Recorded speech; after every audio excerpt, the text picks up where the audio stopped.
You ask Tiger to solve. This deals with linear equations with one unknown. The final result is x equals -14/11. Let's solve it step by step.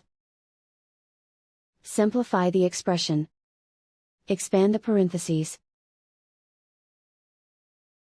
Simplify the arithmetic.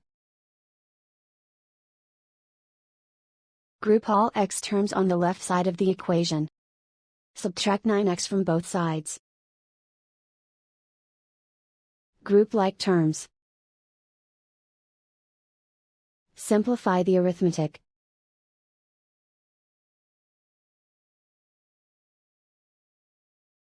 Group all constants on the right side of the equation. Add 14 to both sides. Simplify the arithmetic.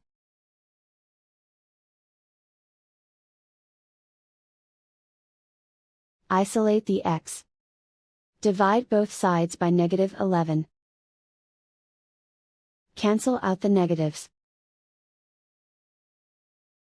Simplify the fraction. Move the negative sign from the denominator to the numerator. And so the final result is x equals -14/11.